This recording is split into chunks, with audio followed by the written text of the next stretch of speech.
नमस्कार दोस्तों, स्वागत आप सभी का रियल न्यूज़ उमरा में। और आज का जो हमारी जो खबर है, न्यूज़ है रियल, वो थोड़ा सा अलग से हट करके है।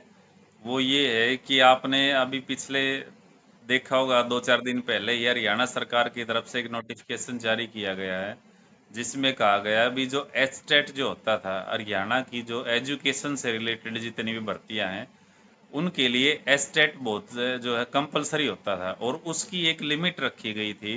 भाई ये 7 साल तक वैलिड रहेगा। और पीछे हुआ क्या कि भाई काफ़ी टाइम तक जो है भर्तियां नहीं निकली, जिससे जो जिस साथियों ने कर रखा था वो उनका समय सीमा जो पूरी हो गई थी। लेकिन उसके लिए भाई हमारे जो युवा जो जागरूक हैं, जो शिक्षा के प्रति जिनका रुचि है, उन्होंने इसके लिए आवाज उठाई और एक मजबूत जो है नेतृत्व जो टीम तैयार करके इसको लाइफ टाइम तक करवाया। और इस जो नोटिफिकेशन आया लाइफ टाइम का, इसके पीछे किन किन साथियों की मेहनत है, उनमें से जो एक साथी हमारे साथ में आज जुड़े हैं, जिन्हें काफी कोशिश की अपने साथियों के साथ मिलकर के, उन्होंने क्या क्या इसके लिए प्रयास किए और कहां कहां तक इसके लिए उन्होंने आवाज उठाई, जिसका फायदा अकेले ये नहीं, आज पूरे हरियाणा के जितने बेरोजगार जो अध्यापक हैं उनको इसका लाभ मिलेगा। लेकिन मेहनत इन सभी साथियों ने की है, फायदा जो है पूरे हरियाणा को मिलेगा। तो इसके लिए हमें ये जानना बहुत जरूरी है भाई किन साथियों ने इसके लिए मेहनत की। इन्हीं में से एक जो है हमारे साथ में आज जुड़ चुके हैं, मुकेश वत्सी, जो कि उमरा से हैं, और इनसे आज हम बात करेंगे। तो नमस्कार मुकेश जी। शिव कुमार जी, आपको और आपके जितने भी चैनल देखने वाले आपके फॉलोअर हैं सभी को मेरी राम राम जी। तो ये बताइए, जैसे मैं कह रहा था कि भाई एचटेट की जो वैलिडिटी है वो लाइफ टाइम कर दी गई है सरकार के द्वारा। बिल्कुल सर, तो सरकार पहले ने। तो कभी कोई ऐसी मतलब काफी दिन से प्रयास कर रहे थे, हो नहीं पा रहा था। ये मतलब कैसे हुआ? आप लोगों ने क्या प्रयास किया इसके लिए? कौन कौन इसमें आपके साथ थे? तो शिव कुमार जी, इसमें सबसे पहली बात आती है कि अभी अभी पीजीटी की भर्ती का रिजल्ट आया था, जिसमें काफी लोगों ने ज्वाइन भी किया पीजीटी के लिए। तो उस समय जो पीजीटी भर्ती में जो एलिजिबल थे, उसके जस्ट रिजल्ट आने के एक महीना बाद ही फिर से पोस्ट आ गई पीजीटी की, जो क्योंकि उनके लिए 2016 का जो एस्टेट था वो वैलिड था, और जो अब नई भर्ती आई तो उनके लिए वो एलिजिबल नहीं रहा था वो एस्टेट। तो इसमें काफी लोगों के माइंड में ये गई कि भाई हम तो एक महीने के चक्कर में ही मतलब एलिजिबल नहीं रहे, अब हम फॉर्म नहीं भर सकते। और उसमें काफी ऐसी चीजें भी थी, जैसे काफी बंदे वो अब फॉर्म नहीं भर पाए तो ओवर एज हो जाएंगे, आगे वो किसी भी वैकेंसी में पार्टिसिपेट ही नहीं कर पाएंगे आगे आने वाले टाइम के अंदर। तो इसमें 7/6/24 को लास्ट एक रिजल्ट आया था एचपीएससी पीजीटी मैथ का। उसके बाद इन्होंने री एडवर्टाइजमेंट आई 23/7/24 को, एक महीने बाद ही आई, जिसमें ये सारी चीजें देखने को मिली। तो उसमें फिर क्या हुआ कि मतलब सारे साथियों ने मतलब काफी टीचिंग से रिलेटेड चैनल चलते रहते हैं, एजुकेशन से रिलेटेड। तो उसमें मतलब एक बीएम शर्मा जी थे जो भिवानी साइड के हैं, उन्होंने एक अपना सुझाव रखा कि भाई जो 2016 वाले हैं एस्टेट जिनका 2016 में हुआ था उसके बाद नहीं है, वो एक प्लेटफॉर्म पे आ जाओ। तो उसमें सारे के सारे लोग एक प्लेटफॉर्म पे आए और सभी ने यही डिस्कस करना स्टार्ट किया कि भाई अब इसकी वैलिडिटी को कैसे एक्सटेंड करवाया जाए। ताकि या तो ये था, क्योंकि सबसे पहली बात ये भी थी क्योंकि अभी 2015 के अंदर टीजीटी की वैकेंसी थी 2015, जिसमें 2015 एस्टेट वाले वैलिड कर दिए गए। देखा जाए तो उनका एस्टेट 8 साल से ऊपर चला गया, जिनको वैलिड सरकार ने मान लिया।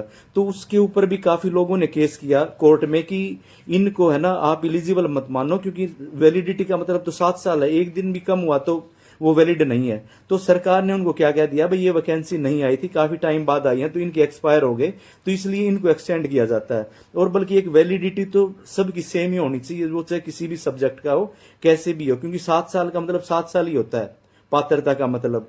तो उस केस में कोर्ट ने भी यही बोला कि भाई एस्टेट तो एक हरियाणा टीचर एलिजिबिलिटी टेस्ट है, इसके अंदर तो सिर्फ और सिर्फ हरियाणा की सरकार के अधिकार क्षेत्र की बातें हैं, इसमें कोर्ट कुछ नहीं कर सकती।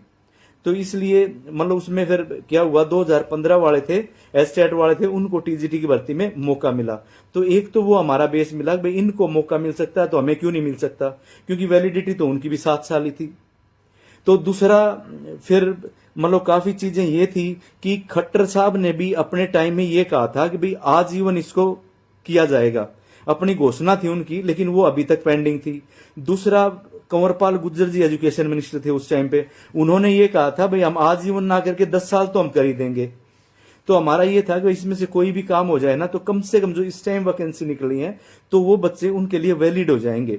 और यदि मैं अकेली पीजीटी की बात करूं तो पीजीटी के अंदर 23,000 के आसपास कैंडिडेट थे जो कि 2016 में पास आउट हुए थे। अब तक का सबसे ज्यादा रिकॉर्ड 2016 का रहा है पीजीटी की। ओवरऑल उस टाइम जो पास हुए थे वो 1 लाख के आसपास बच्चे पास हुए थे। तो उस केस में इन सभी बच्चों का एक्सपायर हो जाता।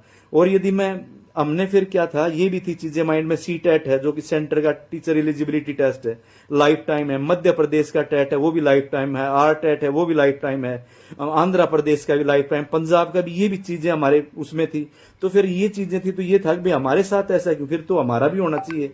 और दूसरा ये था, किसी भी बंदे का आज यदि एक्सपायर हो जाता है तो और नेक्स्ट टाइम यदि बंदा वही बैठेगा जिसको अभी तक जॉब नहीं मिली है, जो कि अनएम्प्लॉयड है, तो उसके लिए यदि तीनों में देता है तो वो नियर अबाउट 3,000 के आसपास फीस है, जो कि एक बेरोजगार बंदे के लिए वो 3,000 रुपए भी बहुत ज्यादा फीस है अपने आप में। तो ये काफी चीजें ऐसी थी जिनको हम लेकर चले। और एक हमारी है ना टीम, एक हमारी टीम तैयार हुई इस केस में। तो टीम मतलब काफी बंदे जुड़े जिसमें डिस्ट्रिक्ट वाइज हमारी टीमें तैयार हुई। और जो टीम तैयार हुई उसमें क्या है, हमने हमारा यही प्लान था कि हम एजुकेशन मिनिस्टर से मिले ज्यादा से ज्यादा। जैसे हर डिस्ट्रिक्ट में यदि हिसार में एजुकेशन मिनिस्टर आ रही हैं तो वहां के बंदे जाओ, उनको एक ज्ञापन दो इसके रिगार्डिंग। फतेहाबाद में गई तो फतेहाबाद में दोस्तों ने ऐसा किया, सिरसा में गई तो सिरसा में दोस्तों ने ऐसा किया।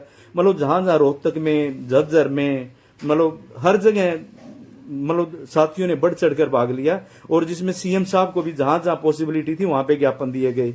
और इसमें काफी दोस्त चंडीगढ़ भी पहुंचे और चंडीगढ़ में जाके कभी भारत भूषण भारती जी से मिले जो कि इस टाइम सीएम साहब के राजनीतिक सलाहकार हैं और पहले वो एचएसएससी के चेयरमैन हुआ करते थे उस टाइम पे। और फिर हम उनके एडीजे हैं अभी लगे थे महेंद्र सिंह जी, तो उनसे भी मिले, उनके आगे भी हमने हमारी डिमांड रखी। और एजुकेशन मिनिस्टर जी से भी मिलते रहे, खुल्लर साहब से ही मिलते रहे हम। तो इसमें बेसिकली यदि मैं हमारी एक टीम की बात करूं तो एक बहुत ही संगठित टीम थी जिसने इसके लिए काम किया। और बेसिकली मैं आपको इसके बारे में बताऊं तो जैसे कि यदि मैं बात करूं महेंद्रगढ़ की, तो महेंद्रगढ़ डिस्ट्रिक्ट से हमारे पास जो थे, एक तो राकेश कुमार जी थे। ये यहाँ पे अब मैं नाम उन्हीं के लेना चाहूंगा जो कि जिन्होंने बहुत एज ए लीडर होके काम किया, एज ए लीडरशिप अपने आप को ये माना कि जैसे मेरा पर्सनल काम है, और एज ए लीडर की फॉर्म में उन्होंने अपने आप को रोल पे डाल के काम किया। दूसरा नवीन कुमार जी थे, नवीन यादव जी थे, जिनका अकोदा गांव पड़ता है महेंद्रगढ़ डिस्ट्रिक्ट में। मतलब चंडीगढ़ आना होता था तो वो पहले वाले दिन ही निकल पड़ते थे अपनी टीम को लेके। अगर उनको ये था कि सुबह सुबह मैं नहीं जा पाऊंगा, अगर सीएम हाउस भी जाना है, खुल्लर साहब से ही मिलना है, एजुकेशन मिनिस्टर से ही मिलना है। तो इस तरह से मतलब उन्होंने एक अपने डिस्ट्रिक्ट में बहुत अच्छा काम किया। और मैं भिवानी और दादरी की बात करूं तो भिवानी में जैसे बीएम शर्मा जी थे, जैसे मैंने पहले भी बताया, तो वो ग्रुप उन्होंने ही क्रिएट किया था, जो कि दादरी के पास उनका गांव पड़ता था। एक सनेह मैडम थी जो कि बड़ी बोल्ड थी, मतलब एक लेडीज होते हुए भी मतलब अपने टाइम पे पहुंचना, चंडीगढ़ में जो भी हम टाइम फिक्स करते थे उस टाइम पे वो पहुंचते थे वहां पे। और उसके साथ साथ भिवानी में हमारे बहुत साथी थे, जैसे दिनेश कुमार जी थे और एक मनोज यादव जी थे, जो कि इस शिक्षक संघ के कुछ ना कुछ वो पदाधिकारी भी हैं, जिन्होंने हमारे को एक गाइड किया और एक अच्छा रास्ता भी दिखाया वहां पे। और इसके साथ फिर हम यदि रोहतक और झज्जर की बात करूं तो एक हमारे साथी अमित जून जी थे वहां पे झज्जर से, और एक हमारे पास प्रवीण जी थे जो कि एक अपना सेंटर भी चलाते हैं झज्जर में। और सीमा दलाल मैम थी एक, और एक बलारा मैम थी, एग्जैक्टली नाम तो मुझे उनके नहीं पता, एक सविता मैम थी। इन्होंने भी अपना सब कुछ छोड़ के, मतलब हर बंदा है ना इस पॉइंट ऑफ व्यू से चल रहा था कि उनका मकसद सिर्फ और सिर्फ खुद के लिए नहीं लड़ना है, एक आजीवन करें ताकि एक आने वाली जनरेशन के लिए भी एक बर्डन ना बने। अगर मेरा अब हुआ, क्योंकि सभी का प्रेजेंस ऑफ माइंड सेम नहीं रहता, आज किसी का प्रेजेंस ऑफ माइंड जो है 7 साल बाद वो नहीं होगा। तो इस केस में जैसे मैं और बताऊं आपको, पलवल और फरीदाबाद से बताऊं, जैसे निर्दोष जी थे, वहां से सबसे बड़े एक स्ट्रॉन्ग पिलर जो हमारे को मिले पलवल फरीदाबाद से, वो लक्ष्मीकांत जी थे, जो हमारे से एज में भी बड़े थे और उनको सेक्रेटरेट का, हर चंडीगढ़ का पूरा आइडिया था, उनको कहाँ जाना है, कैसे मिलना है। मतलब उनकी भी हमारे पास एक प्रॉपर गाइडेंस रही, प्रॉपर तरीके से उन्होंने भी हमें टाइम पे गाइड किया, आज यहाँ जाओ, आज उनसे मिलो, आज उनसे मिलो। तो उन्होंने भी हमारे को प्रॉपर गाइड किया। और गुड़गांव से भी हमारे पास मैडम थी, एक नीलम बेनीवाल करके मैडम थी, एक आरती शर्मा करके मैडम थी, जो कि अपना टाइम निकाल के एक प्राइवेट स्कूल में जॉब करते हुए भी वो अपना टाइम निकाला। उन्होंने लगभग 8-10 दिन हमारे को दिए। और सोनीपत पानीपत से भी जैसे मोनिका मैम थी हमारे पास पानीपत से, एक अजीत वर्मा जी थे सोनीपत से हमारे साथ। और यदि मैं करनाल की बात करूं, करनाल से हमारे पास एक ऐसा साथी था शेखर राणा, जिसकी मैं बात करूंगा। उस बंदे का इस वैकेंसी जो निकली हुई है उससे कोई लेना देना नहीं था, उसके सब्जेक्ट की वैकेंसी भी नहीं आई। इवन आफ्टर दैट वो हमारे साथ था।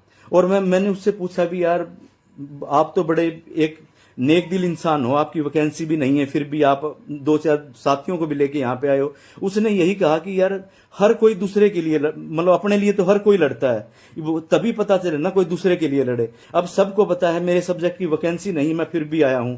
तो ऐसे साथियों का साथ मिला जो कि हमें मोटिवेशन दिया, यार तुम लोगों का तो सब्जेक्ट भी है। अब ऐसे साथी भी हमारे साथ हैं। उसका यही बोलना था कि आने वाले टाइम में कम से कम डायरेक्टली और इनडायरेक्टली हरियाणा प्रदेश के वो लोग तो हमें याद करेंगे। अगर भाई कोई तो था इस मिशन के पीछे जो घूमता रहा, सेक्रेटरीट में गया, मंत्रियों से मिला, ऑफिसर से मिला, और इस मुहिम तक चीजों को लेके गए।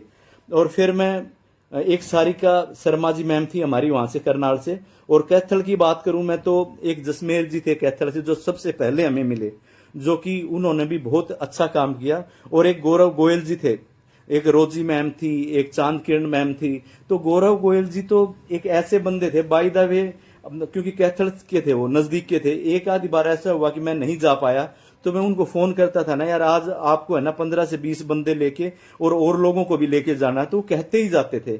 मतलब एक हमारा ऐसा संगठन तैयार हुआ, हमें ऐसे लगने लगा कि हम एक परिवार का हिस्सा हैं। हर बंदे ने एज ए अपने आप को लीडर मान के काम किया। ये नहीं है कि भाई यही लीडर है, नहीं, हर बंदा एज ए लीडर था यहाँ पे। हर बंदे को ये था कि भाई हम देश प्रदेश के युवाओं के लिए हम काम कर रहे हैं। और कुरुक्षेत्र से बात करूं तो हमारे पास एक पूजा फोगाट मैम थी, जिनकी भी टीम बहुत अच्छी थी। जो कि बल्कि हम जिस दिन वहां पे रुके हुए थे, 20-30-35 बंदे थे हम रात को रुके हुए थे। इवन कुरुक्षेत्र से सभी के लिए वो ब्रेकफास्ट तक बना के लेके आती थी वो मैम। काफी बार तो नहीं सर मैं ले आऊंगी, यहाँ पे खर्चा भी होता है, सारी बातें हैं, आप यहाँ पे रुके हुए हो। तो अब मैं जींद की बात करूं तो हमारे पास एक बहुत ही अच्छे स्ट्रॉन्ग पिलर, इसमें मेरी मतलब पहली बार किसी से बात हुई तो वो शिषपाल खटकड़ जी थे, जिनसे मेरी बात हुई। मतलब एक दिल्ली यूनिवर्सिटी में वो के वहां पे वो स्टूडेंट रहे हैं, और दिल्ली में वो एज ए गेस्ट टीचर भी हैं। तो उन्होंने भी बहुत सपोर्ट किया, और as a leadership point of view से उन्होंने काम किया। सारे दोस्तों से कॉल करना, बात करना, और इवन अपनी फाइल भी तैयार करना, भाई क्या क्या डॉक्यूमेंट हैं, ताकि हम एक सॉलिड प्रूफ के साथ जाएं कि जी यहाँ पे भी यह स्टैट है, यहाँ पे इनका नेट टैट है, इनका आर टैट है, इनका ये सर, इनका सभी का इक्वल है, तो हमारे को क्यों नहीं, हमारे साथ पार्शियलिटी क्यों हो रही है। मतलब इन चीजों को लेके उन्होंने भी अच्छी अपनी एनालिसिस की। और यदि मैं हिसार से बात करूं तो अशोक कुमार जी थे हमारे पास, जिनका भुन्ना के पास गांव पड़ता था। संजीव कुमार जी थे, जिनका गुंजार गांव है हमारे हिसार डिस्ट्रिक्ट में। एक सुंदर सलाल जी थे, जो सिवानी के पास उनका गांव पड़ता था। एक संदीप खेदड़ जी थे, और एक सुनील कुमार जी भी थे, जो कि आजाद नगर हिसार से थे। तो इनकी भी पूरी बहुत एक अच्छी टीम थी, जिन्होंने हमारा बहुत साथ दिया, और बिल्कुल आगे बढ़ के जाने में हमेशा तत्पर रहते थे। कभी ये सोचा ही नहीं। अगर भाई काफी ऐसे बंदे भी थे, जैसे हम तो उनका भी धन्यवाद करते हैं, जो एक बार भी चंडीगढ़ नहीं आए। तो हम ये सोचते हैं कि भाई उनकी कोई ना कोई बहुत बड़ी मजबूरी रही होगी, वो वहां तक नहीं पहुंच पाए। तो इतने हजार युवा थे, जिसमें से मतलब 23,000, 1 लाख के आसपास युवा थे, जिसमें से वहां पे नियर अबाउट 1000 या 2000 लोग ही सर्कुलेट हुए होंगे। आज 100 चले गए, आज 200 चले गए उस केस में, तो वो लोग नहीं पहुंच पाए। तो इसका मतलब उनकी दुआएं तो थी, क्योंकि प्रॉब्लम तो उनकी भी थी, ऐसा नहीं है कि उनकी प्रॉब्लम नहीं थी। तो उनकी दुआओं ने भी इसके ऊपर काम किया। और यदि मैं सिरसा से बात करूं तो सिरसा से हमारे पास सोनू जांगड़ा जी थे, विजय चौधरी जी थे, और पवन कुमार जी थे। मेजरली बहुत सारे ऐसे नाम हैं जिनकी शायद मेरे को एग्जैक्टली सभी के तो नाम ध्यान नहीं है। फूल काद्यान जी थे, सानू कल्याण जी थी, और दिनेश कुमार जी, देव देसवाल जी। मतलब बहुत सारे ऐसे साथी थे जिन्होंने इसमें बढ़ चढ़कर भाग लिया। मतलब सबसे अच्छी चीज है ना, मैं एजुकेशन मिनिस्टर के बारे में बोलना चाहूंगा यहाँ पे। उनसे एक पॉजिटिव वाइब मिली, क्योंकि वो एक प्राइवेट स्कूल की टीचर रही थी, वो हर बार उन्होंने हमें यही कहा कि मैं तुम्हारी प्रॉब्लम समझती हूँ, तुम्हारी एक जेन्युइन प्रॉब्लम है और मेरी तरफ से ये काम जितनी मेरी चली ना तो ये तुम्हारा काम होगा। उन्होंने हर बार आश्वासन दिया, जहां जहां भी हमारे साथी मिले। कई बार तो हमारे ऊपर गुस्सा भी हुई बुरी तरीके से, अब तुम आ जाते मुंह उठा के बार बार चलने, जब मैंने तुम्हें बोल ही रखा है तो मैं तुम्हारी जितनी मदद हो सकेगी उतनी मैं मदद करूंगी। बल्कि उनके गुस्से में भी हमें एक पॉजिटिव वाइब सी मिलती थी। हाँ यार, वो हम बार बार मिलते हैं तो कहीं ना कहीं परेशान तो हो ही जाती हैं एजुकेशन मिनिस्टर जी भी, इसलिए वो बोल जाते हैं। तो उन्होंने हमारा मतलब बहुत साथ दिया। यानी कि ये कहूंगा मैं कि उनका एक बहुत बड़ा रोल है। यदि वो ना चाहते ना तो हो सकता है मिशन तक नहीं पहुंच पाते। और सभी इन साथियों का जो बार बार एजुकेशन मिनिस्टर से भी मिलते रहे, उनको याद दिलाते रहे। और एक मैं खुल्लर साहब का भी धन्यवाद करूंगा जो CPSM है CM साहब के, कि उन्होंने भी बल्कि एक डेडलाइन दे दी थी कि इतनी तारीख से पहले पहले ये काम इन लोगों का करके दो। क्योंकि हमने भी कहा था मैम कि सर 14 तारीख लास्ट डेट है, यदि इससे पहले नहीं हुआ ना तो ये हमारे किसी काम का नहीं है। तो मैं इन सभी दोस्तों का जो लीडरशिप टीम का पार्ट थे और जो डायरेक्टली इनडायरेक्टली इसके साथ अटैच थे, उनको सभी को मैं धन्यवाद करना चाहूंगा कि दोस्तों आप लोगों के एफर्ट्स की वजह से, आपकी मेहनत की वजह से हरियाणा प्रदेश में एक ऐसी चीज सेटअप हो गई कि बार बार किसी को एस्टेट नहीं देना पड़ेगा, सिर्फ एक बार ही देना है। आने वाली जनरेशन के लिए भी इन्होंने ये चीजें आसान कर दी सर। ये हमारा मेजर एक्सपीरियंस रहा इन चीजों में। बिल्कुल आपने देखो ये आपकी जो टीम है, जो भी आपने बताया, जितने भी साथी से जुड़े हैं, इन सभी ने बहुत ही जो एक नेक कार्य किया जो कि सालों सालों तक जो है आने वाली जो जनरेशन उसको बेनिफिट होगा और पीछे जो साथी है वो भी जो कर चुके हैं स्टेट उनको बेनिफिशियल होगा। और संयोगवश मैं आपको बता दूं, मैं खुद भी उस चीज के अंदर शामिल हूँ क्योंकि मेरा 2018 के अंदर JVT का जो है वो स्टेट हो चुका है और अभी जो वैकेंसी अब निकली है उसके बाद में तो मान के चलो 6 साल तो हो ही गए। बिल्कुल बिल्कुल। तो अगर 1-2 साल और होता तो पहले 7 साल तक तो एलिजिबल नहीं होते, लेकिन अब मुझे भी क्या है कि दोबारा से कभी स्टेट क्लियर नहीं करना पड़ेगा। मेरे जैसे लाखों अन्य जो है साथी और भी हरियाणा से, जिनके लिए आपने बहुत ही जो है ये फायदेमंद जो है नेक कार्य किया, इसके लिए मैं आपको, पूरी आपकी टीम को और हमारी जो एजुकेशन मिनिस्टर सीमा त्रिखा जी उसको और राजेश खुल्लर जी को और जो भी इसके अंदर प्रत्यक्ष या अप्रत्यक्ष रूप से जो भी सहयोगी रहा है, सभी को मैं अपने चैनल की तरफ से बहुत बहुत बधाई देता हूँ और बहुत बहुत धन्यवाद देता हूँ। जो भी दर्शक इस वीडियो में देख रहे हैं, भाई आपका इसके बारे में ये कहना, आप अपना जो है धन्यवाद इन सभी साथियों का किस तरीके से करना चाहूँ कमेंट में जो भेजिए। जय हिंद, जय भारत। मुकेश जी नमस्कार। नमस्कार सर, धन्यवाद सर आपका बहुत बहुत।